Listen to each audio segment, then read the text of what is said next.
ಸೌಂದರ್ಯ ಹೇಗಿರುವೆ? ನಾನ್ ಚೆನ್ನಾಗಿದ್ದೀನಿ, ನೀವ್ ಹೇಗಿದ್ದೀರಿ?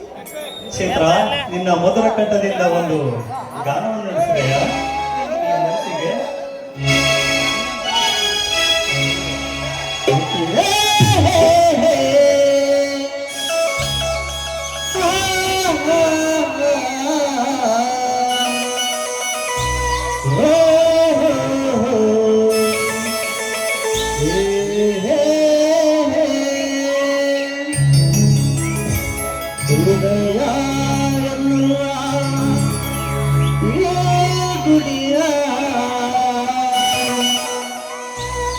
ಬಾಗಿಲು ತೆರೆಯುವ ಬೀಗದ ಕೈ, ಬೀಗದ ಕೈ, ಬೀಗದ ಕೈ.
ಸುಜಾತ ಸುಜಾತ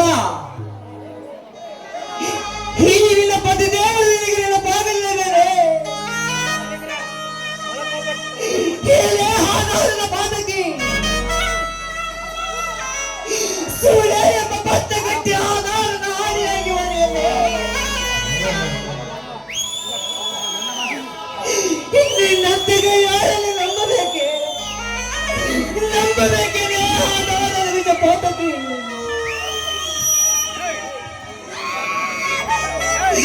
ಸುರೇಂದ್ರನ ಮಾತನ್ನು ನಂಬಿ ನಾನು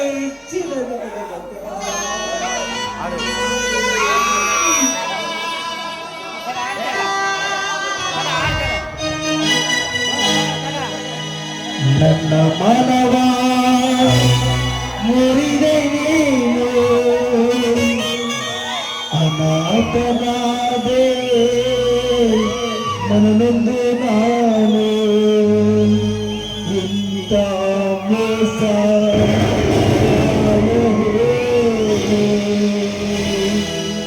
ಇದೇನು ಚೆಲ್ಲಾಟ ಬಯಸಿ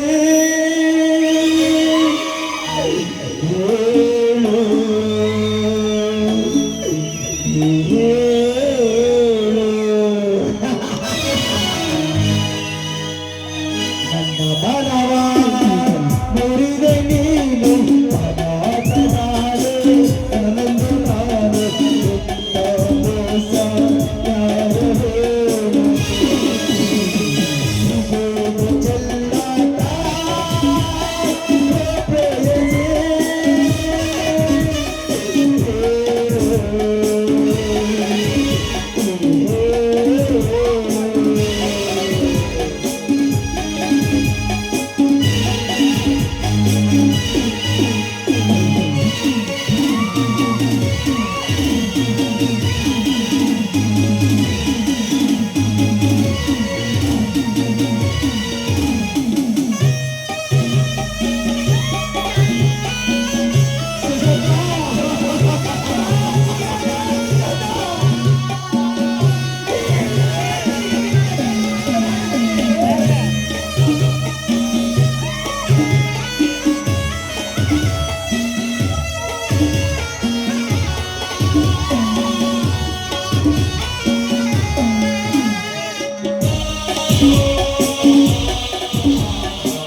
ಪ್ರೇಯಸಿ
Thank you.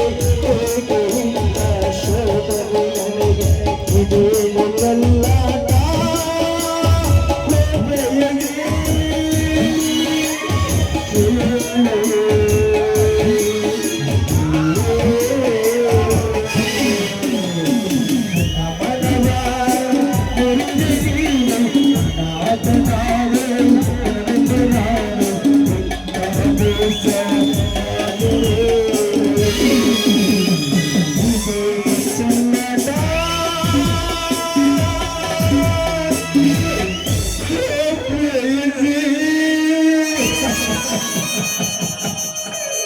ಸುಜಾತ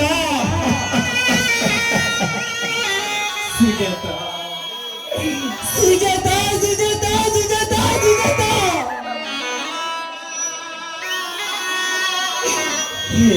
ಹುಚ್ಚು ಎಲೆ ಮಾಡಿಬಿಟ್ಟಿಯಲ್ಲೇ.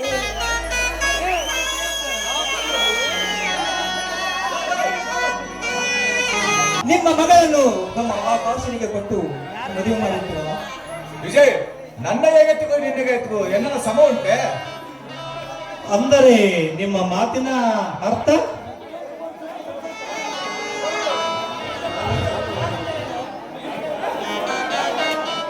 ಅಯ್ಯ ಹುಚ್ಚ, ನಾನಂದರೇನು ನನ್ನ ಶ್ರೀಮಂತಿಕೆ ಎಂದಿರೇನು? ನನ್ನ ಸರಿಸಮನಾದ ಶ್ರೀಮಂತಿಕೆ ಕೊಟ್ಟು ಸಂತೋಷ ಪಡುತ್ತೇನೆ ಹೊತ್ತು ನಿಮ್ಮಂತ ಬಡಬಿಕಾರಿ ಕೊಟ್ಟು ದಿನ ಬೆಳಗಾದರೆ ನನ್ನ ಮನೆ ಬಾಗಿಲ ಹತ್ರ ನಿಂತುಕೊಳ್ಳೋದನ್ನು ನಾನೇ ತಾನೇ ಕಣ್ಣಿಂದ ನೋಡಬೇಕಾಯ್ತು. ಶ್ರೀಮಂತರೇ, ನಿನ್ನ ಗೋರಿಗೆ ಬರವರಾಗಿರಬಹುದು ಶ್ರೀಮಂತರೇ. ಅದೇ ಮಾತಿಗೆ ನಾವು ಬಡವರಲ್ಲ ಶ್ರೀಮಂತರೇ.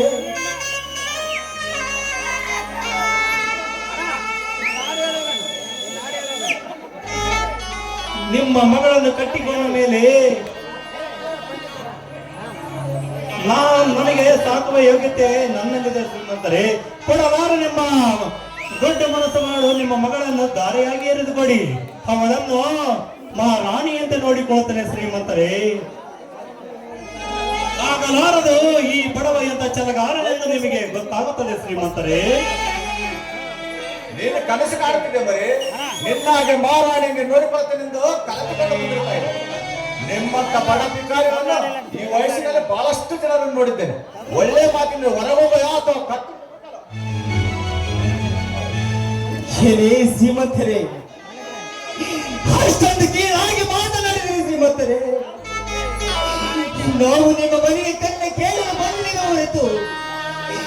ನಿನ್ನ ಕತ್ತಿ ಹಿಡಿದು ದುಃಖಿಸಿಕೊಳ್ಳಲು ಹೊಲ್ಲ ಶ್ರೀಮಂತರೇ, ಅಲ್ಲ. ಪುಚ್ಚ ಪುಚ್ಚ ಬಾಯಿ ಕನ್ನೆ ಕೇಳಲು ದೊಡ್ಡ ಮನುಷ್ಯನಂತ ಬಂದಿರುವೆ. ನನ್ನ ಮಗಳನ್ನು ಕಟ್ಟಿಕೊಳ್ಳುವ ಪುಣ್ಯ ನಿಮ್ಮಂತ ಬಡ ಭಿಕಾರಿಗಳಿಂದ ಬಂದರು. ಮೊದಲ ಆಚರಣೆ ಶ್ರೀಮಂತರೇ, ನಾಲಿಗೆ ಬಿಗಿಡಿದು ಮಾತನಾಡಿ ನಿಮ್ಮ ಮಗಳನ್ನು ಕಟ್ಟಿಕೊಳ್ಳುವ ಸಲುವಾಗಿ ನಿಮ್ಮ ಶ್ರೀಮಂತಿಗೆ ಆಸ್ತಿ ಅಂತಸ್ತಿಗೆ ಆಸೆ ಪಟ್ಟವನಲ್ಲ ಈ ಆಕಾಶ್. ನಿಮ್ಮ ಮಗಳ ಮೇಲೆ ಪ್ರಾಣವನ್ನೇ ಇಟ್ಟುಕೊಂಡಿದ್ದಾನೆ. ಒಬ್ಬರನ್ನೊಬ್ಬರು ಮನಸಾರೆ ಪ್ರೀತಿಸುತ್ತೇವೆ ಶ್ರೀಮಂತರೇ. ಬೇಕಾದರೆ ನಿಮ್ಮ ಮಗಳನ್ನು ಕರೆದು ಕೇಳಿ ನೋಡಿ ಶ್ರೀಮಂತರೇ. ಪಾಪ ಇವರು ಲೈಲಾ ಮಜನು ಅಂತ ಪ್ರೀತಿ ಮಾಡೋದು. ಅದನ್ನು ನಾನು ಕರೆದು ಕೇಳಬೇಕು. ನೋಡು, ಸುಮ್ಮನೆ ಪ್ರೀತಿ ಪ್ರೇಮ ಅಂತೇಳಿ ತಲೆ ಕೆಡಿಸ್ಕೊಂಡು ಕಿರ್ಚಾಡಬೇಡ. ನನ್ನ ಪ್ರಾಣ ಹೋದರು ನಿಮ್ಮಂತ ಬಡ ಭಿಕಾರಿಗೆ ದಾರಿ ಅಡ್ಡ ಕೊಡಲ್ಲ. ಒಳ್ಳೆಯ ಮಾತು ಹೇಳ್ತೀನಿ. ಮೊದಲು ಜಾಗ ಖಾಲಿ ಮಾಡುವ ಮಗನೇ. ಶ್ರೀಮಂತರೇ, ನೀವೇ ಹಾಗೆಂದರೆ ಹೇಗೆ ಶ್ರೀಮಂತರೇ? ಮಕ್ಕಳ ಆಸೆಯನ್ನು ನಿರ್ವಹಿಸುವುದು ತಂದೆಯ ಕರ್ತವ್ಯ ಶ್ರೀಮಂತರೇ. ಅದನ್ನು ಬಿಟ್ಟು ಈಗ ಹಠ ಮಾಡಿ ನಿಂತರೆ ಅವರ ಭವಿಷ್ಯ ಏನಾಗಿ ಹಾಳಾಗಬಹುದು ಶ್ರೀಮಂತರೇ. ಹಾಗಾದರೆ ಏನಾದರೂ ಮಾಡಿ ಈ ಮದುವೆಯನ್ನು ಒಪ್ಪಿಸಬೇಕು ಶ್ರೀಮಂತರೇ, ಒಪ್ಪಿಸಬೇಕು.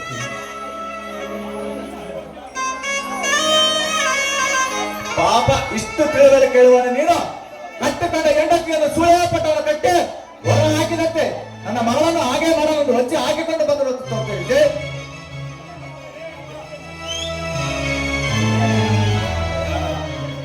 ಶ್ರೀಮಂತರೇ,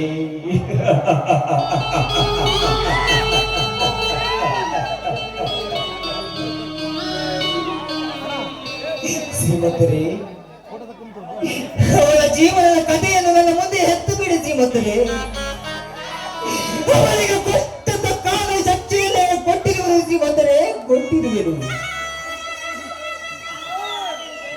ನಾನು ಕೂಡ ಹಾಗೆ ವಿಜಯ್, ನಿನ್ನ ಹಾಗೆ ವಂಚೆ ಹಾಕಿಕೊಂಡು ಬಂದು ನಾಯಿ ಮಾತಿ ಬೆಲೆ ಕೊಟ್ಟು ನನ್ನ ಮಗಳನ್ನು ದಾರಿ ಕೊಡೋದು ನನಗೆ ಇಷ್ಟವಿಲ್ಲ.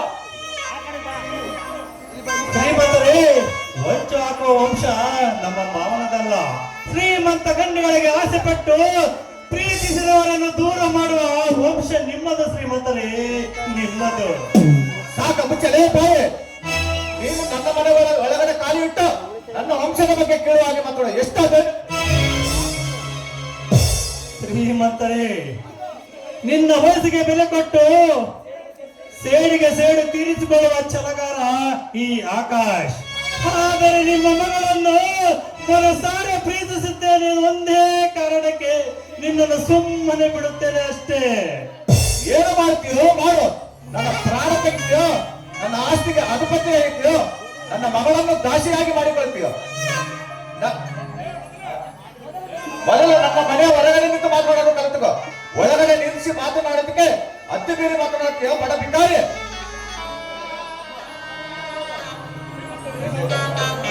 ಶ್ರೀಮಂತರೇ, ನಾನು ಬಡವನಿರಬಹುದು, ಆದರೆ ನನ್ನಲ್ಲಿರುವ ಪ್ರೀತಿಗೆ ಬಡತನವಿಲ್ಲ ಶ್ರೀಮಂತರೇ. ಈ ಬಡವನ ಪ್ರೀತಿಗೆ ಬೆಲೆ ಕೊಟ್ಟು ನಿಮ್ಮ ಮಗಳದು ಪ್ರೀತಿಸಿದಕ್ಕೆ ನಿಮ್ಮ ಮಗಳದು ತಪ್ಪೇನಿಲ್ಲ ಶ್ರೀಮಂತರೇ. ಆದರೆ ಪ್ರೀತಿ ಪ್ರೇಮ ಅರ್ಥ ಮಾಡಿಕೊಳ್ಳುವ ವಯಸ್ಸು ನಿಮ್ಮದಲ್ಲ ಶ್ರೀಮಂತರೇ. ನಿಮ್ಮ ಮಗಳು ಒಳಗಡೆ ಇರಬಹುದು, ಅವಳನ್ನು ಹೊರಗಡೆ ಕರೀರಿ. ಈ ಬಡವನ ಪ್ರೀತಿಗೆ ಅವಳು ಒಪ್ಪಿದರೆ ನಾನು ಅವಳಿಗೆ ಬಾಳು ಕೊಡುತ್ತೇನೆ. ಆದರೆ ನಿಮ್ಮ ಮಾತಿಗೆ ಅವಳು ಬೆಲೆ ಕೊಟ್ಟು ಮಾತನಾಡಿದರೆ, ಈ ಬಡವನಿಗೆ ದ್ರೋಹ ಮಾಡಿದರೆ ನಾನು ಸಂತೋಷವಾಗಿ ಹೊರಗೆ ಹೋಗಿಬಿಡುತ್ತೇನೆ ಶ್ರೀಮಂತರೇ. ಅದೇ ಅವಳ ನಿಂದ ಹೇಳಿಕೆ ಅಂತ ಕುಡಿಯಲು ನಿನ್ನ ಆಸೆ ಗೊತ್ತ ಇಲ್ಲ. ಅವಳನ್ನು ಕರೆಸುವ ಮೊದಲೇ ಹೇಳ್ತೇನೆ, ನಿನ್ನ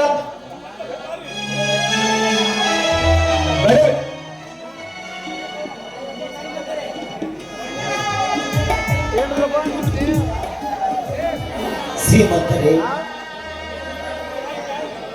ನಿಮಗೆ ಕೊನೆಯದಾಗಿ ಹೇಳುತ್ತೇನೆ ಶ್ರೀಮಂತರೇ, ಚೈತ್ರನ್ನು ಕರೆದೊಯ್ದು ಅವಳ ಒಪ್ಪಿಗೆ ಇದ್ದರೆ ಇವರಿಗೆ ಇಬ್ಬರಿಗೆ ಬರೆಯುವುದಿಲ್ಲ. ಇಲ್ಲವಾದರೆ ಇವರ ಇಬ್ಬರ ಹಣೆಬರದಲ್ಲಿರುವ ಬರೆದ ನಾಳೆಯನ್ನು ತಿಳಿದುಕೊಂಡು ನಾವು ಸೀದಾ ಮನೆ ಕಡೆ ಹೋಗುತ್ತೇವೆ ಶ್ರೀಮಂತರೇ.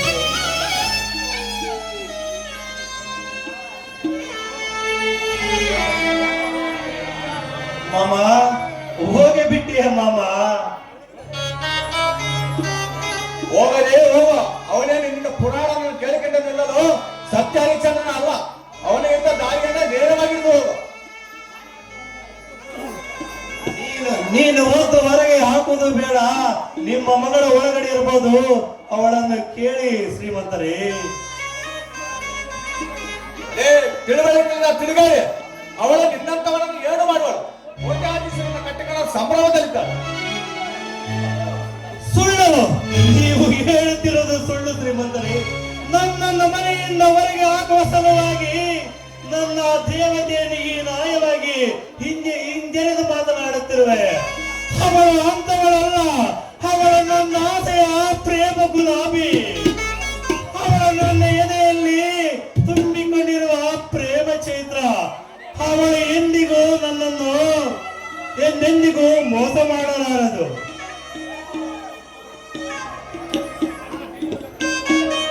ನನ್ನ ಪ್ರೇಮ ಗುಲಾಬಿ ಶ್ರೀಮಂತರೇ. ಅಯ್ಯೋ ಹುಚ್ಚಪ್ಪ, ವರ್ಣನ ಮಾತಿನ ಸೂರ ಕರೆಯುವ ಅವಳನ್ನ ಮುಖಕ್ಕೆ ಬಸಿ ಬರೆಸಿಕೊಂಡು ನೇರವಾಗಿ ಯಾವಾಗಲೂ ದೇವಸ್ಥಾನವನ್ನು ನೋಡಿಕೊ. ಚೈತ್ರ ಚೈತ್ರ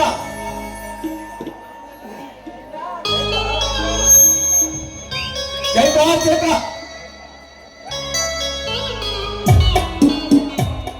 ಏನಪ್ಪ ಇದೆ? ಎಷ್ಟು ಜೋರಾಗಿ ಬಾಯಿ ಮಾಡ್ತಾ ಇದ್ದೀರಲ್ಲ. ಒಳಗಡೆ ಅವರಿದ್ದಾರೆ, ಅವ್ರ ಮುಂದೆ ನೀವು ಈ ರೀತಿ ಜೋರಾಗಿ ಬಾಯಿ ಮಾಡಿದ್ರೆ ಅವ್ರ ಮನಸ್ಸಿಗೆ ಏನಿಷ್ಟು ಬೇಜಾರು ಮಾಡ್ಕೋಬಾರ್ದು ಹೇಳಿ. ಸಾರಿ ಮಗಳೇ, ಏನಿಲ್ಲಮ್ಮ. ಅಗೋ ನೋಡು, ನಮ್ಮ ಮನೆ ಬಾಗಿಲಿಗೆ ಒಬ್ಬ ಪ್ರೇಮ ಭಿಕ್ಷುಕ ಬಂದಿದ್ದಾನೆ. ಅವನಿಗೆ ಶೇಡಿನ ಭಿಕ್ಷೆ ನೀಡಬೇಕೆಂದು ಕರೆದಿದ್ದೇನೆ. ಅಗೋ ಅಲ್ಲಿ ನಿಂತಿದ್ದಾನೆ, ಅವನು ಸರಿಯಾಗಿ ವಿಚಾರಿಸ್ಕೊ. ನಾನು ಒಳಗಡೆ ಹೋಗಿ ನೀರು ಕುಡಿದು ಬರ್ತೇನೆ. ಏ ಯಾರ ನೀನು? ಅಲ್ಲ, ನಾವು ಪ್ರೇಮಿಗಳು ಸೇರಿ ಮಾತುಕತೆಯನ್ನು ಮಾಡುವಂತ ಇಂಥ ಸಮಯದಲ್ಲಿ ಮನೆ ಬಾಗಿಲಿಗೆ ಬಂದು ಈ ರೀತಿ ಎಲ್ಲ ಬಾಯಿ ಮಾಡ್ತಾ ಇದೆಯಲ್ಲ, ಯಾರು? ನಿನಗೆ ಏನಾಗ್ಬೇಕು? ಒಬ್ಬರ ಹೃದಯದಲ್ಲಿ ಪವಿತ್ರವಾದ ಪಾತ್ರೆಯನ್ನಿಟ್ಟು ಆ ಪ್ರೀತಿಯನ್ನು ಬೇಯಿಸಿ ಮತ್ತೊಬ್ಬನ ಹೃದಯದ ಗೂಡಿನಲ್ಲಿ ದೇವರಿಗೆ ಎಡೆ ಮಾಡಿರುವೆಯಲ್ಲ, ಆ ಎಡೆಯನ್ನು ನನಗೂ ಸ್ವಲ್ಪ ನೀಡಿವೆಯಾ? ದೇವರಿಗೆ ಮಾಡಿಟ್ಟಿರುವ ಎಡೆಯನ್ನ ಭಿಕ್ಷುಕರು ತಿಂದಂತಾಯ್ತು. ಅದು ತಿಂದಿದ್ದೇ ಆದ್ರೆ ತಪ್ಪಲ್ವೇನು? ನೋಡಿ, ಅದು ಏನ್ ಹೇಳ್ಬೇಕಂತ ಇದ್ದೀರೋ ನೇರವಾಗಿ ಹೇಳಿದ್ರೆ ಕೇಳ್ತೀನಿ. ನನಗಂತೂ ನಿಮ್ಮ ಜೊತೆಯಲ್ಲಿ ಮಾತನಾಡೋದಕ್ಕೆ ಸಮಯ ಇಲ್ಲ. ಹೇಳ್ತಿರೋ ಅಥವಾ ನಾನು ಒಳಗಡೆ ಹೋಗ್ಲ? ಸ್ವಲ್ಪ ನಿಧಾಯಿಸಿ ಚೈತ್ರ ದೇವರವರೇ. ಹಸಿದು ಬಂದವನಿಗೆ ಆ ದೂರದ ಪ್ರೀತಿ ಎಡೆ ನೀಡಿ ಉಂಡೆ ಎಲೆಯನ್ನು ಬೀದಿಗೆ ಎಸೆಯುವ ಪುಂಡ ಶ್ರೀಮಂತ ತುಂಬಿರುವ ಈ ಸಮಾಜದಲ್ಲಿ ಅಷ್ಟೊಂದು ಅವಸರ ಹೇಗೆ ಮಾಡಿವೆ? ನನ್ನವರು ಎಂದು ಬಡಬಡಿಸುತ್ತಿರುವೆ ಅಲ್ಲ, ಅವರು ಯಾರು ನಿನ್ನವರು? ಅವರು ಎಲ್ಲಿದ್ದಾರೆ? ಅವರೀಗ ಒಳಗೆ ಇದ್ದಾರೆ, ತುಂಬಾ ಕ್ಷೇಮವಾಗಿ ಇದ್ದಾರೆ. ಅಂದ ಹಾಗೆ ಅವರ ವಿಚಾರ ನಿನಗೆ ಆಗ್ಬೇಕು. ಬಂದ ವಿಷಯವನ್ನ ಮೊದಲು ಹೊಗಳುವುದನ್ನ ಕೈ. ಮೋಸದ ಗುಣ ತುಂಬಿಕೊಂಡಿರುವ ನಾಯಿ ತನ್ನ ದೇಹದ ಆಸೆಗಾಗಿ ಕಂಡ ನಾಯಿಗಳನ್ನು ಕರೆದು ಅದರಂತೆ ಬದುಕುವ ನೀನಾಗಿ ಬಿಟ್ಟಿಯ ಚೈತ್ರ. ಒಬ್ಬರಿಗೆ ಪ್ರೀತಿ ನೀಡಿ ಮತ್ತೊಬ್ಬರಿಗೆ ಕೊರಳು ನೀಡುತ್ತಾಳೆ ಆ ನಂಜಂಡಪ್ಪನ ಮಗಳು. ಜನರ ಆಡುವ ಮಾತು ಕೇಳಿ ಓಡೋಡಿ ಬಂದೆ ಚೈತ್ರ, ಓಡೋಡಿ ಬಂದೆ. ಹೇಳೋ ಮಾತನ್ನ ಅಲ್ಲೇ ಕೇಳಿ ಮನಸ್ಸಲ್ಲೇ ನೊಂದುಕೊಂಡು ಅಲ್ಲಿಂದ ಹಾಗೆ ಹೋಗ್ಬೇಕಾಗಿತ್ತು. ಅದನ್ನ ಬಿಟ್ಟು ಇಲ್ಲಿವರೆಗೂ ಯಾಕೆ ಬರ್ಬೇಕಾಗಿತ್ತು? ಅಲ್ಲಿಂದ ಹಾಗೆ ಹೋಗಿದ್ರೆ ತುಂಬಾ ಚೆನ್ನಾಗಿರ್ತಿತ್ತು. ಹೋಗಬಹುದಿತ್ತು ಚೈತ್ರದೇವಿಯವರೇ, ನಾನು ಕೊಟ್ಟ ಸಾಲವನ್ನು ಕೇಳಿ ಹೋಗೋಣವೆಂತ ಬಂದೆ. ಏನು? ಸಾಲನ? ಅದು ನೀನು ನನಗೆ? ಏ, ನಾನು ಮನಸ್ಸು ಮಾಡಿದ್ರೆ ನಮ್ಮ ಮನೆ ಮುಂದೆ ಭಿಕ್ಷುಕರು ಕ್ಯೂ ಅಲ್ಲಿ ನಿಂತ್ಕೊಳ್ತಾರೆ. ನಾನು ಅವರಿಗೆ ಕಟ್ಟುಗಟ್ಟಲೆ ಹಣವನ್ನ ಭಿಕ್ಷೆಯಾಗಿ ನೀಡ್ತೀನಿ. ಅಂಥದ್ರಲ್ಲಿ ನಾನು ಯಾವಾಗ ನಿನ್ನ ಹತ್ರ ಸಾಲ ತಗೋದು? ಬೇಕಾದವರಿಗೆ ಬೇಕಾದಷ್ಟು ಕಟ್ಟಿನ ನೋಟುಗಳನ್ನು ಕೊಡಬಹುದು ಚೈತ್ರದೇವರೇ, ಆದರೆ ನಾನು ಕೊಟ್ಟ ನೀನು ನನಗೆ ಸಾಲಗಾತಿಯೇ. ಅಯ್ಯೋ ಹುಚ್ಚ, ನಾನು ನಿನಗೆ ಸಾಲಗಾತಿಯೇನು? ನೋಡು, ಕೆಲ ಕ್ಷಣಗಳ ಕಾಲ ಈ ನನ್ನ ಹೃದಯದಲ್ಲಿ ನಿನಗೆ ಪ್ರೀತಿಯ ಸ್ಥಾನವನ್ನು ಕೊಟ್ಟಿದ್ದೆ ಅಷ್ಟೇ. ಆದ್ರೆ ನಾನು ಯಾವಾಗ ನಿನ್ನ ಜೊತೆಯಲ್ಲಿ ಸಾಲವನ್ನು ತೆಗೆದುಕೊಂಡಿದ್ದೆ? ಚೈತ್ರ, ಸಾಲ ನೀಡಿದ ಶ್ರೀಮಂತರಿಗೆ ಮರಳಿ ಕೊಡಬಹುದು, ಆದರೆ ನಾನು ನೀಡಿದ ಪ್ರೀತಿಯನ್ನು ಕೊಡಲು ನಿನಗೆ ಸಾಧ್ಯವೇ ಚೈತ್ರ? ಹೇಳು ಚೈತ್ರ, ಹೇಳು. ಅದಕ್ಕೆ ಹೇಳಿದ್ದು ನೀನು ನನಗೆ ಸಾಲಗಾತಿ ಎಂದು. ನೋಡು ಆಕಾಶ್, ಈ ಸಮಾಜದಲ್ಲಿ ಸಾಕಷ್ಟು ಜನ ಪ್ರೇಮಿಗಳಿದ್ದಾರೆ. ಪ್ರೀತಿ ಮಾಡಿದವರೆಲ್ಲ ತಮ್ಮ ಪ್ರೀತಿನ ವಾಪಸ್ ಕೊಡು ಅಂತ ಕೇಳಿದ್ದೆ ಆದ್ರೆ ಆ ಪ್ರೀತಿಗೆ ಬೆಲೆನೇ ಇರ್ತಾ ಇಲ್ಲ. ಆ ಪ್ರೀತಿಗೆ ದ್ರೋಹ ಬಗ್ದಂತೆ ಆಗ್ತಿದೆಯಲ್ವಾ ಆಕಾಶ್? ಹಾಗಾದರೆ ನೀನು ನನ್ನ ಪ್ರೀತಿಗೆ ದ್ರೋಹ ಮಾಡಿ ಮತ್ತೊಬ್ಬ ಕೈ ಹಿಡಿಯಲು ತಯಾರಾಗಿ ನಿಂತಿರುವೆಯಲ್ಲ, ನೀನು ಒಂದು ಹೆಣ್ಣ. ಛೇ, ನೀನು ಒಂದು ಹೆಣ್ಣಿನ ರೂಪದ ರಾಕ್ಷಸಿ ಕಣೆ, ರಾಕ್ಷಸಿ ಕಣೆ. ನನ್ನನ್ನು ನೀನು ರಾಕ್ಷಸಿ ಅಂತ ಕರೀತಾ ಇದೀಯ? ನೋಡು, ಇದೆಲ್ಲ ವಿಧಿಲಿಖಿತವಷ್ಟೇ. ಕೆಲ ದಿನಗಳ ಕಾಲ ನಿನ್ನ ಜೊತೆಯಲ್ಲಿ ಪ್ರೀತಿ ಮಾಡಬೇಕು ಅಂತ ವಿಧಿ ನಿನ್ನ ಹಣೆ ಬರಹದಲ್ಲಿ ಬರ್ತಿದೆ. ಇಲ್ಲಿಂದ ಈ ಕಡೆ ಮತ್ತೊಬ್ಬರ ಜೊತೆಯಲ್ಲಿ ಮದುವೆಯಾಗಿ ಸುಂದರವಾದ ಜೀವನವನ್ನು ಸಾಗಿಸಬೇಕು ಅಂತ ಬರ್ತಿದ್ದೆ. ಆದ್ರೆ ಅದು ಯಾವ ರೀತಿ ಮೋಸ ಆಗುತ್ತೆ ಅಂತ ಹೇಳಿ ನೋಡು. ದಯವಿಟ್ಟು ಈ ಮಾತನ್ನ ಇಲ್ಲಿಗೆ ನಿಲ್ಲಿಸಿ ಇಲ್ಲಿಂದ ಹೊರಟೋಗ್ಬಿಡು. ಹೋಗುತ್ತೇನೆ ಚೈತ್ರ, ಹೋಗುತ್ತೇನೆ.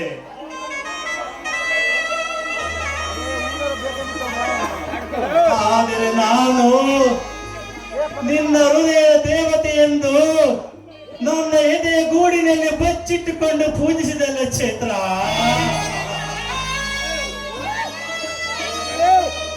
ನನ್ನ ಬಾಳಿನ ಸಂಗಾತಿ ಚೈತ್ರ ಎಂದು ನಂಬಿಕೊಂಡು ನನಗೆ ನೀನು ಮೋಸ ಮಾಡಿಬಿಟ್ಟಿಯಲ್ಲ ಚೈತ್ರ, ನೀನು ಮೋಸ ಮಾಡಿಬಿಟ್ಟಿಯಲ್ಲೇ ಚೈತ್ರ. ನೀನಾಗೆ ಅಂದು ನನ್ನ ಪ್ರೇಮ ಪಂಜರದಲ್ಲಿ ಸಿಲುಕಿಸಿಕೊಂಡು ನನಗೆ ಪರಿಗೆ ಮೋಸ ಮಾಡಿಬಿಟ್ಟೆ ಚೈತ್ರ. ನೀನು ನನಗೆ ಅನ್ಯಾಯ ಮಾಡುವೆ ಎಂದು ನನಗೆ ಈ ಯಾವ ಶಿಕ್ಷೆ ಚೈತ್ರ. 16 ತುಂಬಿದ ವಯಸ್ಸಿನಲ್ಲಿ ನೀನು ನನ್ನನ್ನು ಒತ್ತಾಯ ಮಾಡಿದಾಗ ಅದು ಆಗಲಾರದು, ನೀವು ಶ್ರೀಮಂತರು ನಾವು ಬಡವರು ಎಂದು ಎಷ್ಟು ಸಾರಿ ಹೇಳಿದ ನನ್ನನ್ನು ನಿನ್ನ ಪ್ರೇಮ ಪಾಶದಲ್ಲಿ ಸಿಲುಕಿಸಿ ಹೀಗೆ ಈ ರೀತಿ ಮಾಡಲು ಮನಸಾದರೂ ಅದು ಹೇಗೆ ಬಂತೆ ಚೈತ್ರ, ಅದು ಹೇಗೆ ಬಂತೆ ಚೈತ್ರ. ನೀನು ಒಂದು ಹೆಣ್ಣು, ನಾನು ನಿನ್ನನ್ನು ಪ್ರೀತಿಸಿ ನಿನ್ನನ್ನು ಕೈ ಕೊಟ್ಟಿದ್ದರೆ ನಿನ್ನ ಮನಸ್ಸು ಎಷ್ಟು ನೊಂದುಕೊಳ್ಳುತ್ತಿತ್ತು ಹೇಳು ಚೈತ್ರ, ನೀ ಹೇಳು. ಅಂದು ನೀನಾಗಿ ನನ್ನನ್ನು ಪ್ರೀತಿಸು ಬಾ ಎಂದು ಕರೆದಾಗ ನಾನು ನಿನ್ನನ್ನು ಪ್ರೀತಿಸದಿದ್ದರೆ ನಿನ್ನ ಮನಸ್ಸು ಎಷ್ಟು ನೊಂದುಕೊಳ್ಳುತ್ತದೆ ಹೇಳು ಚೈತ್ರ, ಹೇಳು ಚೈತ್ರ, ಹೇಳು. ಏನಂತ ಹೇಳ್ಬೇಕು ನೋಡಿ, ಆಗಿದೆಲ್ಲ ಆಗುತ್ತದೆಲ್ಲ ನೆನೆಸ್ಕೊಂಡು ಜೀವನವನ್ನು ಸಾಗಿಸೋದಕ್ಕೆ ಸಾಧ್ಯವೇ? ಇದನ್ನೆಲ್ಲ ಇಲ್ಲಿಗೆ ಬಿಟ್ಟು ದಯವಿಟ್ಟು ನೀವಿಲ್ಲಿಂದ ಹೊರಟೋಗ್ಬೇಕು. ಹೋಗುತ್ತೇನೆ ಚೈತ್ರ, ಹೋಗುತ್ತೇನೆ. ನಾನು ಒಬ್ಬ ಗಂಡಸು ಚೈತ್ರ, ಬೇಕಾದಂತ ಹೆಣ್ಣುಗಳನ್ನು ನೋಡಿ ಮದುವೆ ಮಾಡಿಕೊಳ್ಳುತ್ತೇನೆ. ಆದರೆ ನೀನು ಒಂದು ಹೆಣ್ಣು, ಈಗ ನನಗೆ ದ್ರೋಹ ಮಾಡಿದಂತೆ ನಿನ್ನನ್ನು ನಂಬಿದವರಿಗೆ ದ್ರೋಹ ಮಾಡಬೇಡ ಚೈತ್ರ. ಹಾಗಾದಲ್ಲಿ ಮತ್ತೆ ನೀನು ಹೆಣ್ಣಾಗಲಾರೆ, ಹೆಣ್ಣಿನ ರೂಪದ ರಾಕ್ಷಸಿ ಆಗಿವೆ. ಈ ಮಾತನ್ನು ಮರೆಯಬೇಡ ಚೈತ್ರ, ಮರೆಯಬೇಡ. ಹೆಣ್ಣಿನ ಬಗ್ಗೆ ಇಷ್ಟೊಂದು ತಿಳುವಳಿಕೆ ಇರೋ ನೀನು ಒಂದು ಹೆಣ್ಣನ್ನ ಈ ರೀತಿ ದಾರಿಯಲ್ಲಿ ನಿಲ್ಲಿಸಿ ಅವಳ ಮಾನವನ ಕಲಿತಾ ಇದೆಯಲ್ಲ, ಇದು ಸರಿ ಏನು? ಹಾಗನ್ನದಿರಿ ಚೈತ್ರ, ಹಾಗೆನ್ನದಿರಿ ಚೈತ್ರ. ನಾನು ನಿನ್ನ ಮಾನ ಕಳೆಯುವಷ್ಟು ನಾನು ಕಟಕನಲ್ಲ. ನಾನು ನಿನ್ನ ಮಾನ ಮರ್ಯಾದೆಯನ್ನು ಕಾಪಾಡುವ ಕರುಣಾಮಯಿ ಚೈತ್ರ, ಕರುಣಾಮಯಿ. ನಾನು ಹೇಗಿದ್ದರೇನು, ನೀನು ಮಾತ್ರ ಚೆನ್ನಾಗಿರು ಚೈತ್ರ. ನೀವಿಬ್ಬರು ಹೊಸ ಜೋಡಿಗಳು ಆಕಾಶದಲ್ಲಿ ಹಾರಾಡುವ ಹಕ್ಕಿಗಳಂತೆ ಬಾಳೆಂಬ ಬಂಧನದಲ್ಲಿ ನಗುತ್ತಾ ಇರಬೇಕೆಂಬುದೇ ಈ ನನ್ನ ಪ್ರಿಯತಮನ ಆಸೆ ಚೈತ್ರ. ನೋಡಿ, ಈಗ ನನಗಾದ್ರೂ ಏನ್ ಕಡಿಮೆ ಇಲ್ಲ. ನನ್ನ ಹತ್ರ ಸಾಕಷ್ಟು ಹಣ ಇದೆ. ಈ ಹಣದಲ್ಲಿ ನನ್ನ ಮನಸ್ಸಿಗೆ ಬಂದಂತೆ ನಾನು ಸುಖವಾಗಿ ಸಂತೋಷವಾಗಿ ನಿನ್ನಾಸೆಗಿಂತಲೂ ಕೂಡ ಹೆಚ್ಚಿನ ಸಂತೋಷವಾಗಿ ಮಾಡಬಹುದು. ಹೀಗಿದ್ದಾಗ ಅದರ ಚಿಂತೆ ನಿನಗೇನು ಬೇಕಾಗಿಲ್ಲ ಚೈತ್ರ. ಒಂದು ಹೆಣ್ಣು ಹೂವು ಇದ್ದಂತೆ, ಆ ಹೂವು ಸುಂದರವಾಗಿ ಹರಡಿ ನಿಂತಾಗ ಅದರ ಮಕರವನ್ನು ಹೀರಲೆಂದೇ ದುಂಬಿಗಳು ಸಾಲಾಗಿ ಬರುತ್ತವೆ. ಆ ಹೂವಿನಿಂದ ಹೂವಿಗೆ ಹಾರಿ ಹೋಗಿ ಆ ದುಂಬಿಗಳ ಕರ್ತವ್ಯ ಚೈತ್ರ. ಆಗ ರಸ ಹೀರಿದ ಹೂಗಳು ಕೆಲವೇ ನಿಮಿಷಗಳಲ್ಲಿ ಬಾಡಿ ಹೋಗುತ್ತವೆ ಚೈತ್ರ, ಕೆಲವೇ ನಿಮಿಷಗಳಲ್ಲಿ ಬಾಡಿ ಹೋಗಿದ್ದೆ ಚೈತ್ರ. ಆ ವಿಷಯವನ್ನು ಮಾತ್ರ ಮರೆಯಬೇಡ ಚೈತ್ರ, ಮರೆಯಬೇಡ. ನೋಡಿ, ದುಂಬಿ ಬಂದು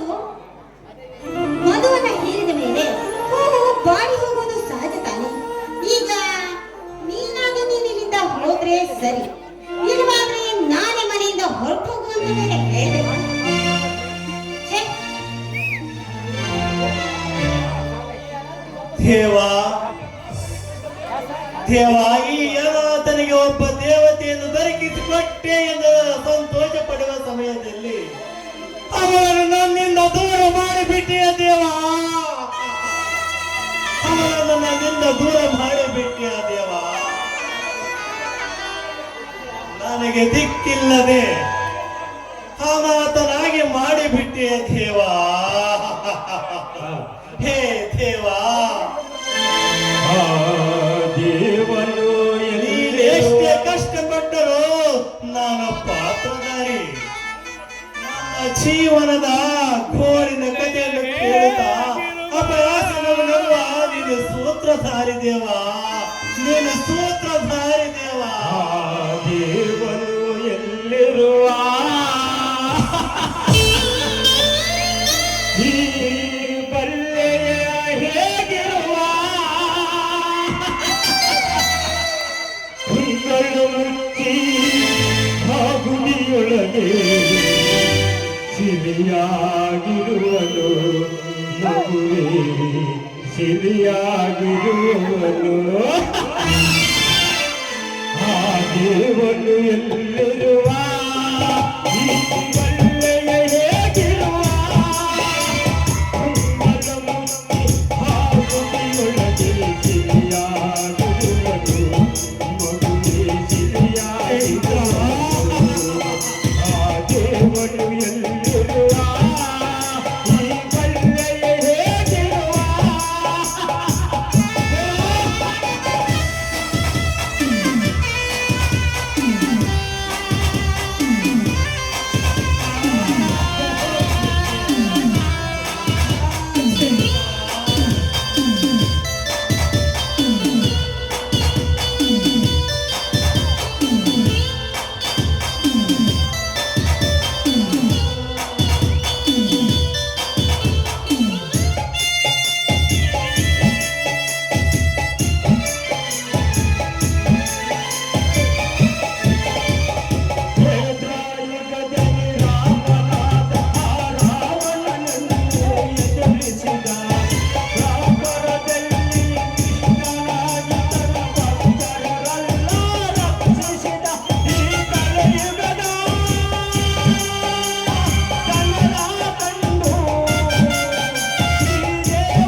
ಅವ್ನ ಎತ್ತಿ ಮೇಲೆ ಸುರಿದ. ಆದ್ರೂ ಅವಳು ನಿನಗೇ ಮದುವೆ ಆಗ್ತೀನಿ ಅಂತ ಹೇಳಿದ್ರು, ನನ್ಗೆ ಮದುವೆ ಆಗ್ತೀನಿ ಅಂತ ಹೇಳಿದ್ರು. ಅವಳು ಯಾಕೆ ಆಗ್ತಾಳಂತ ತಿಳಿವಲ್ದಲ್ಲ ಮಗರೇ. ನಮ್ಮ ಹಣೆ ಬರನೇ ಸರಿ ಇಲ್ಲ ಬಿಡು.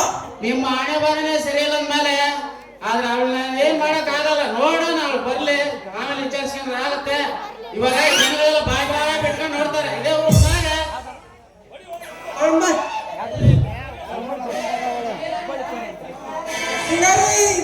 ಬಾರಿ ಸಿಗರಿ ಉಂಗ್ರ ತಂದ ನಿನಗೆ ಉಂಗ್ರ.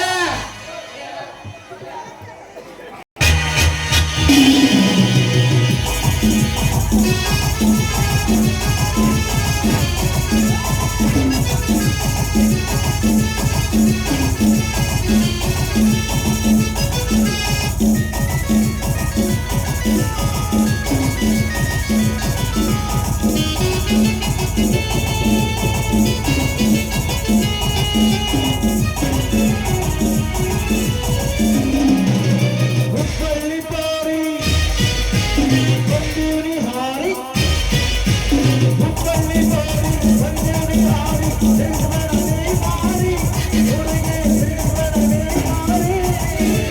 ನಿನ್ನ ಮ್ಯಾಲ ಮನಸಾಗಿ ಬಂದೂರಿ ಯವ್ವ, ನಿನ್ನ ಮನಸಾಗಿ ಬಂದೂರಿ ಯವ್ವ, ಹುಟ್ಟಿಸಬೇಡವೇ ಏ ಹುಡುಗಿ ಚುಟು ಚುಟು ಅಲ್ಲೇ ಚುಟು ಚುಟು ಅನ್ನುತ್ತೈತ ಹುಡುಗಿ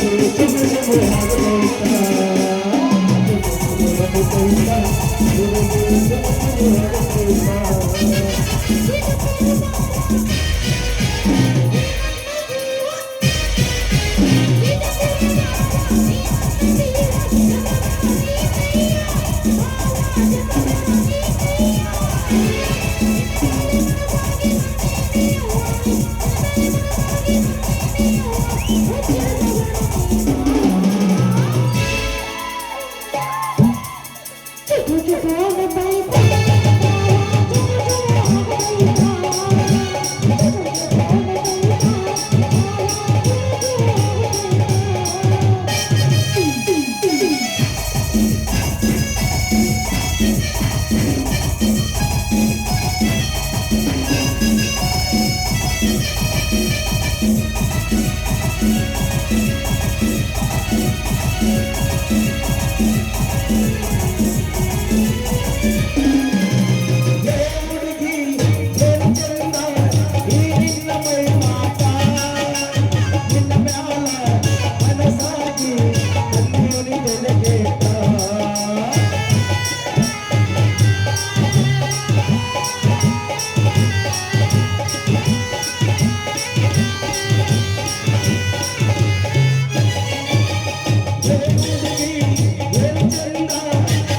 ಚುಟು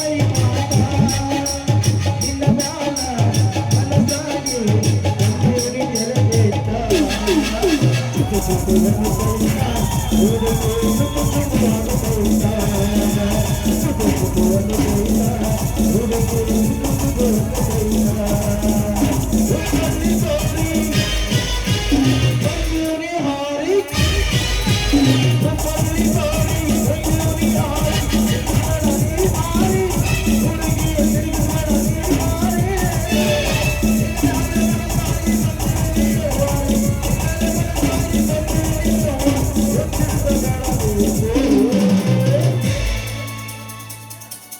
ಚುಟು ಚುಟು ಅನ್ನುತ್ತೈತ. ಚುಟು ಚುಟು ಅನ್ನುತ್ತೈತ ಹುಡುಗಿ ಚುಟು ಚುಟು ಅನ್ನುತ್ತೈತ.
ಕೈಗೊಳ್ಳುವ ಆಸೆಯನ್ನ ನೀನು ತಂದೊಡ್ಡಿದ್ದೆ. ಮಾಡಿಕೊಂಡ ಗಂಡ ನನ್ನ ಮೇಲೆ ಅನುಮಾನ ಪಟ್ಟು ನನಗೆ ಸೂಳೆಯ ಪಟ್ಟವನ್ನ ಕಟ್ಟಿ ನನ್ನನ್ನ ಮನೆಯಿಂದ ಹೊರ ಹಾಕಿದ.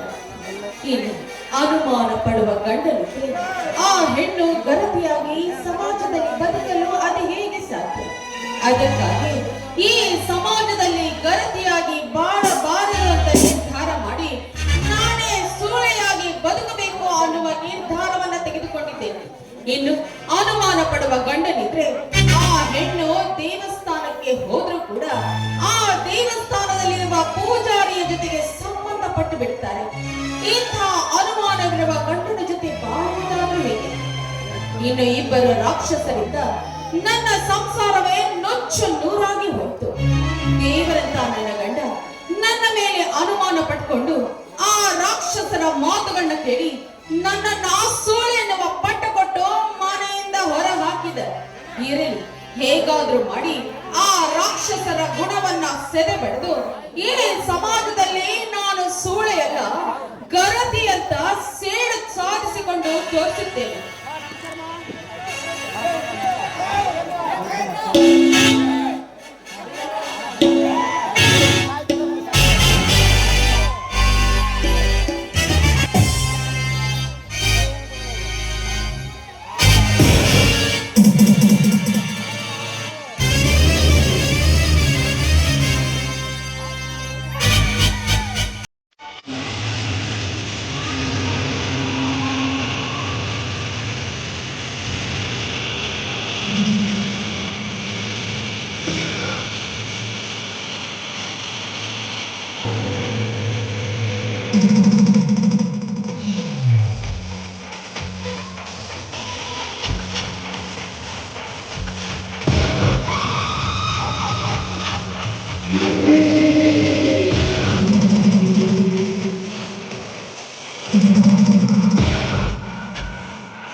ಓ ನೀವ ಸುಜಾತ ದೇವಿಯವರೇ, ಹೇಗೆ ನಿಮ್ಮ ಪಾದಯಾತ್ರೆ ಈ ಕಡೆ? ಏನು ಮಾಡಬೇಕು ಸುರೇಂದ್ರ? ಮಾಡಿಕೊಂಡಿರುವ ಗಂಡ ನನ್ನ ಮೇಲೆ ಅನುಮಾನ ಪಟ್ಟು ನನ್ನನ್ನು ಹೊರ ಹಾಕಿದಾಗ ಎಲ್ಲಿಯಾದ್ರೂ ಹೋಗಿ ಬದುಕಲೇಬೇಕಲ್ಲ. ಹೌದಾ, ನಿನಗೆ ಸೂಳೆ ಪಟ್ಟ ಕಟ್ಟಲು ಕಾರಣ? ಅನುಮಾನವೆನ್ನುವ ಪೀಡೆ ಬೆನ್ನ ಹತ್ತಿ ಬಂದಿದ್ದಕ್ಕೆ ನನಗೀ ಗತಿ ಬಂದಿರುವುದು. ನಿನಗೆ ಈ ಸ್ಥಿತಿ ಬರಲು ಹೋ ಮೂರ್ಖ ನರೇಂದ್ರ ತಾನೆ? ಯಾರಿಂದ ಅಂತ ಹೇಳಲಿ ಸುರೇಂದ್ರ? ಆ ನರ ರಾಕ್ಷಸ ನರೇಂದ್ರ ನನ್ನ ಮನೆಗೆ ಬಂದು ಬಲಾತ್ಕಾರ ಮಾಡಲು ಬಂದಿದ್ದಕ್ಕೆ ಅಂತ ಹೇಳ, ಅಥವಾ ದೇವರಂತೆ ನೀನು ಬಂದು ನನ್ನ ಮಾನ ಕಾಪಾಡಿದ್ದಕ್ಕೆ ಅಂತ ಹೇಳಬೇಕು? ಯಾರಿಂದ ಅಂತ ಹೇಳಬೇಕು ಅಂತ ಒಂದು ತಿಳಿಯುತ್ತಿಲ್ಲ. ಛೇ ಛೇ ಛೇ, ಹಾಗೆ ತಿಳಿದುಕೊಳ್ಳಬೇಡ ಸುಜಾತೆ ದೇವಿಯವರೇ. ನಿನ್ನ ಮೇಲೆ ಸೇಡು ತೀರಿಸಿಕೊಳ್ಳೋ ಛಲ ನನ್ನಲ್ಲಿದ್ದರೆ ದೇವರಂತೆ ಬಂದು ನಿನ್ನನ್ನು ಕಾಪಾಡುತ್ತಿರಲಿಲ್ಲ. ನಾನು ಸಹ ಅವನ ಜೊತೆಗೆ ಸೇರಿ ನಿನ್ನ ಶೀಲವನ್ನು ಉಂಡಿ ಮುಗಿಸೇ ಬಿಡುತ್ತಿದ್ದೆ. ಆದ್ರೂ ಕೂಡ ನೀನು ಮನಸ್ಸು ಮಾಡಿದ್ರೆ ನನ್ನ ಶೀಲವನ್ನ ಉಣ್ಣುವ ಪುಣ್ಯ ನಿನಗೆ ಈಗಲೂ ಇದೆ. ಈ ಮಾತು ಸತ್ಯವೇ ಸುಜಾತ? ಛೇ ಛೇ, ಸುಳ್ಳು ಹೇಳಿ ನಾನು ಸಾಧಿಸುವುದಾದ್ರೂ ಏನಿದೆ? ನೋಡು ಸುರೇಂದ್ರ, ಮಾಡಿಕೊಂಡ ಗಂಡ ನನಗೆ ಗರತಿಯ ಪಟ್ಟ ಕಿತ್ತು ಹಾಕಿ ಸೂಳೆಯ ಪಟ್ಟ ಕೊಟ್ಟು ಆಚೆ ಕಳಿಸಿದ. ಮೇಲೆ ನಾನು ಕೂಡ ಗರತಿಯಾಗಿ ಬಾಳಬಾರದು, ಸೂಳೆಯಾಗಿಯೇ ಬಾಳಬೇಕು ಎನ್ನುವ ಛಲವನ್ನು ತೊಟ್ಟಿದ್ದೇನೆ. ಅಷ್ಟೇ ಅಲ್ಲ, ಈ ಸಮಾಜದಲ್ಲಿ ಸೂಳೆಗಿರುವ ಬೆಲೆ ಗರತಿಗಿಲ್ಲ. ಅದಕ್ಕಾಗಿಯೇ ನಾನು ನಿನ್ನ ಹತ್ರ ಬಂದು ಸೂಳೆಯ ಸ್ಥಾನವನ್ನು ಕೇಳ್ತಾ ಇದ್ದೇನೆ. ಹೌದಾ? ನೀನು ಹೇಳುವ ಮಾತು ಸತ್ಯವೇ ಸುಜಾತ? ನಾನು ನಿನ್ನಂತ ಗರಿದಿರನ್ನು ಸಾಕಷ್ಟು ನೋಡಿದ್ದೇನೆ. ಆದರೆ ಅವರಿಗೆಲ್ಲ ಕೊನೆಗಾಗುವುದು ಇದೇ ಗತಿ. ಸೂರ್ಯರು ಕೆಲವಾರು ದಿನಗಳು ಮಹಾರಾಣಂತೆ ಸುಖವಾಗಿ ಬಾಳುತ್ತಾರೆ ಸುಜಾತ. ನೋಡು ಸುರೇಂದ್ರ, ನಾನು ಕೂಡ ಹಾಗೆಯೇ ಮಹಾರಾಣಿಯಾಗಿ ಬದುಕಬೇಕು ಅನ್ನುವ ಆಸೆ ಇಟ್ಟುಕೊಂಡೆ ನಾನು ನನ್ನ ಗಂಡನನ್ನೇ ಬಿಟ್ಟು ನಿನ್ನಲ್ಲಿ ಓಡಿ ಬಂದಿರುವುದು. ಬಂದರೆ ಏನಾಯ್ತು ಸುಜಾತ? ಹಣ ಅಂತಸ್ತಿನಲ್ಲಿ ನಾನು ಏನು ಕಮ್ಮಿಲ್ಲ. ನಿನಗಾಗಿ ನನ್ನ ಆಸೆ, ನನ್ನ ಅರಮನೆ ಖಾಲಿ ಇದೆ. ನೀನು ಮನಸ್ಸು ಮಾಡಿದರೆ ಈ ಅರಮನೆಗೆ ಹೊಣೆಗಬಲ್ಲ. ನೋಡು, ಬರೀ ನಾನು ನಿನ್ನ ಮನೆಯ ಮಹಾರಾಣಿಯಾಗಿ ಅಲ್ಲ, ನಿನ್ನ ಮನಸ್ಸನ್ನ ತಣಿಸುವ ಮನಮೋಹಿನಿಯಾಗಿ ಸಿದ್ಧ ಇರ್ತೇನೆ. ಆದ್ರೆ ನನ್ನದೊಂದು ಕಂಡೀಷನ್ ಇದೆಯಲ್ಲ. ಅದು ಯಾವುದು ನಿನ್ನ ಕಂಡೀಷನ್? ಬೇಗ ಬಿಚ್ಚಿ ಹೇಳು ಸುಜಾತ.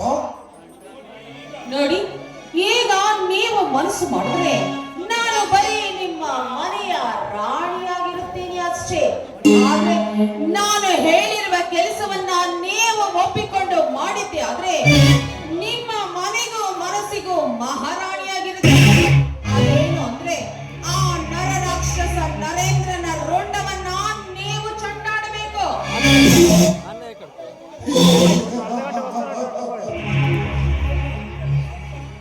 ಆಗಿದ್ದೆಲ್ಲ ಮಾತ್ರ ನಿನ್ನ ಕಾಮದಾಸ ತೀರಿಸುವ ಕಾಸಿ ನಾನು ಆಗುತ್ತೇನೆಂದು ಹೇಳ್ತೀರ ಸುಜಾತ?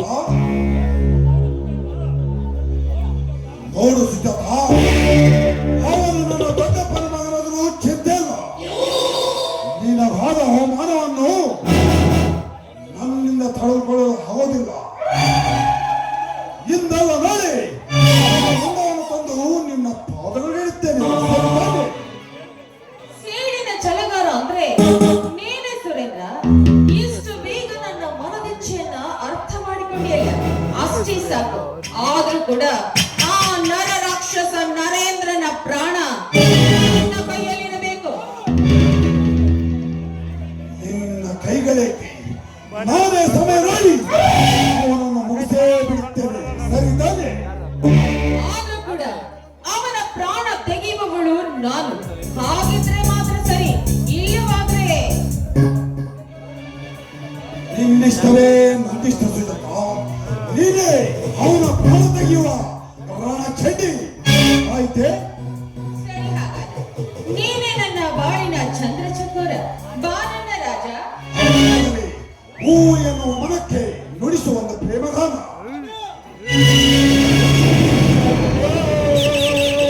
ನಿನ್ನ ಕಾಣದೆ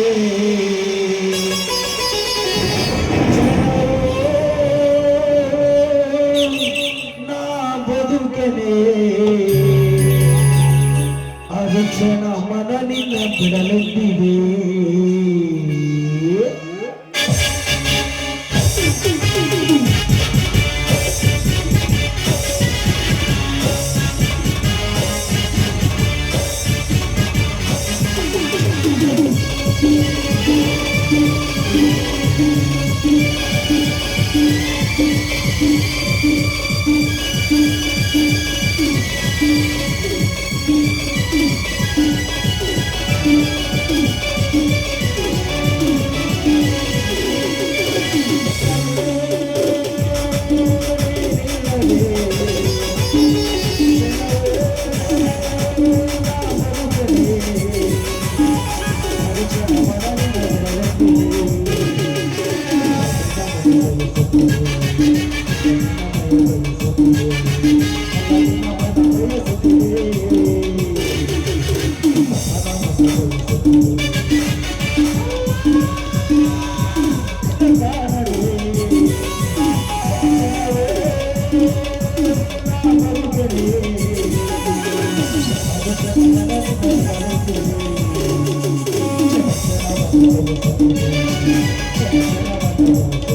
you.